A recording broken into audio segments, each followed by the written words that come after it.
Hi friends, எல்லாரும் நல்லா இருக்கீங்கன்னு நினைக்கிறேன். இன்னைக்கு நம்ம பேப்பர் ஜுவல்லரியில் இன்னொரு டிசைன் பார்க்க போகிறோம். ஃபஸ்ட்டு அதுக்கு அந்த ரவுண்டு மட்டும் நான் பண்ணிக்கிறேன். அதுக்கு நமக்கு இந்த சைஸ்க்கு எந்த ஒரு ஆப்ஜெக்ட் கிடைக்குதோ, இந்த மாதிரி மூடி இல்லைன்னா ஏதாவது குட்டி பாட்டில் அதை சுற்றி கூட நம்ம யூஸ் பண்ணிக்கலாம். ஸோ இது கொஞ்சம் திக்காக இருக்கணும், இல்லைன்னா உள்ளுக்குள்ளே டிசைன்லாம் வைக்கும்போது ஒரு மாதிரி அந்த ரவுண்ட் ஷேப் கிடைக்காது. அதனால் நான் 2 ஸ்ட்ரிப் இதுக்கு யூஸ் பண்ணிக்கிறேன்.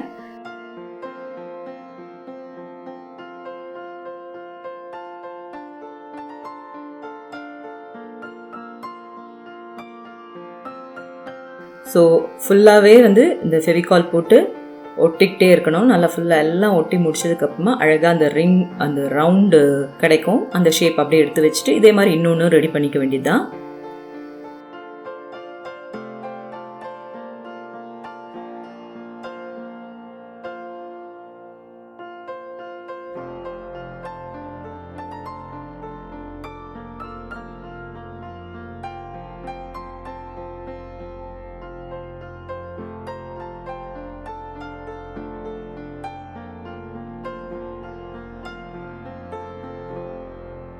இது கூட இதே மாதிரி குட்டி குட்டி ரவுண்ட்ஸ் கிரீன் கலர்ல நான் பண்ணிக்கிறேன்.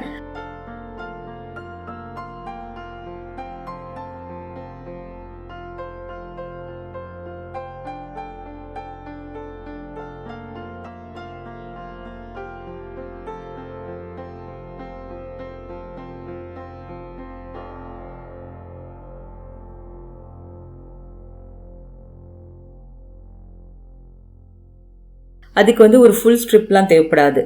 அதோட சைஸ் அனுசரித்து பாதி ஸ்ட்ரிப்பு, கால் ஸ்ட்ரிப்பு அந்த மாதிரி எடுத்தால் போதும். ஸோ இது இப்படி தான் பண்ணணும்லாம் கிடையாது, ஜஸ்ட் ஒரு ஐடியாக்காக நான் சொல்கிறேன். இந்த மாதிரி பண்ணிவிட்டு இது ஒரு 4 பண்ணி வச்சுருக்கேன். அடுத்தது அந்த வயலட் கலரில் ரவுண்டு ஷேப் பண்ணி வச்சோம்ல, அதை நான் அழகாக ஃபில் பண்ண போகிறேன். அதுக்கு ஒரு ஒயிட் ஸ்ட்ரிப் நான் எடுத்திருக்கேன்.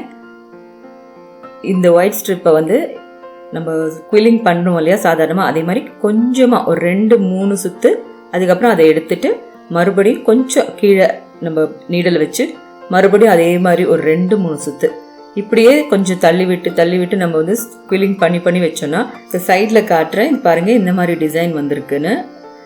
இப்படியே இந்த ஸ்ட்ரிப் ஃபுல்லாகவே நம்ம முடிச்சிட போகிறோம். இது ரொம்ப குட்டி ஸ்ட்ரிப்பாக இருக்குது. நீங்கள் பெரிய ரிங்காக எடுக்கிறீங்கன்னா 2 ஸ்ட்ரிப் எடுத்துக்கலாம், இல்லை ஒரே ஒரு ஸ்ட்ரிப்பே போதும்னா அதையே முடிச்சிடலாம்.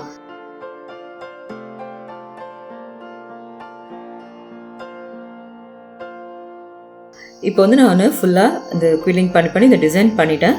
இதை அந்த ரவுண்ட், அந்த ரிங்குள்ளே நான் கொண்டு இது பண்ணணும். ஸோ ஜஸ்ட் அந்த ரிங்குள்ளே இப்படி வச்சுட்டு நம்ம அதை அப்படியே கரெக்டாக ப்ளேஸ் பண்ணிக்கலாம். இப்போ நம்ம ப்ளேஸ் பண்ணிட்டோம், ஆனால் இப்படியே விட்டோன்னா வெளியில் வந்துடும் இல்லையா. ஸோ அதனால் அந்த சைடு அப்புறம் நடுலலாம் கொஞ்சம் ஃபெவிகால் வச்சு அங்கங்கே ஒட்டிக்க போகிறோம்.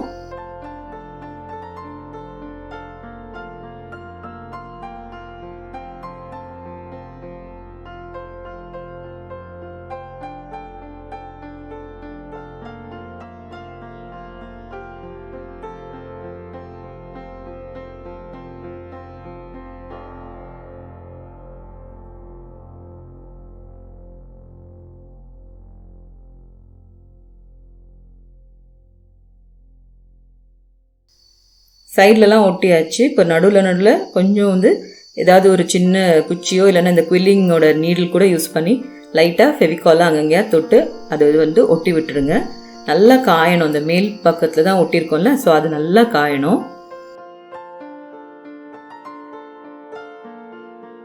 இந்த இயரிங்க்கு மேலே ஒரு இயரிங் ஹுக்கெல்லாம் போடணும் இல்லையா. ஸோ அதுக்கு இதே வயலட்லேயே குட்டியாக ஒரு ரவுண்ட் ஒன்று செஞ்சுருக்கேன். அதில் அந்த இயரிங் ஹுக்கை போட்டு ரெடி பண்ணிவிட்டு அதை நம்ம செஞ்சு வச்சிருக்க அந்த பெரிய டிசைனோட ஒட்டிக்கிறேன்.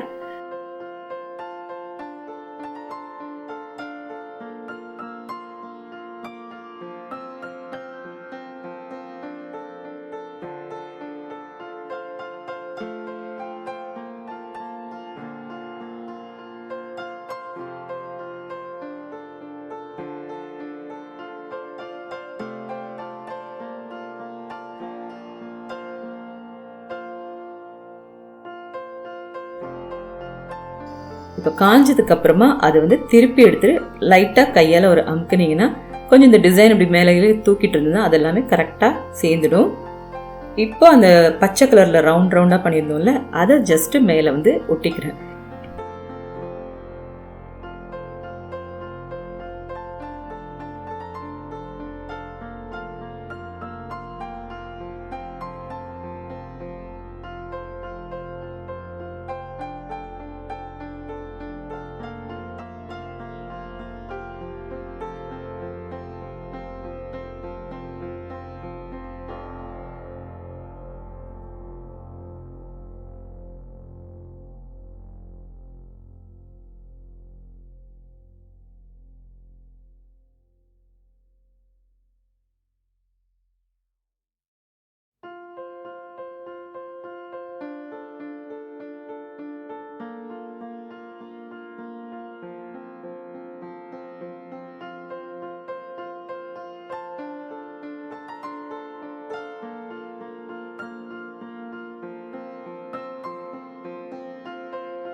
இப்போ 2 கம்மலும் அதே மாதிரி ரெடி பண்ணியாச்சு. நல்லா காயறதுக்கு டைம் கொடுத்துடணும்.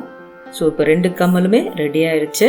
இதை வந்து நீங்களும் ட்ரை பண்ணி பார்க்கலாம். கிராஃப்ட் இன்ட்ரெஸ்ட் இருக்கவங்க இந்த டிசைனை ஜஸ்ட் ஒரு சாம்பிளாக கொடுத்துருக்கேன், நீங்கள் போட்டு பார்க்கலாம். இந்த மாதிரி வீடியோஸ் உங்களுக்கு ரொம்ப பிடிக்கும்னா கண்டிப்பாக லைக் பண்ணுங்கள், ஷேர் பண்ணுங்கள்.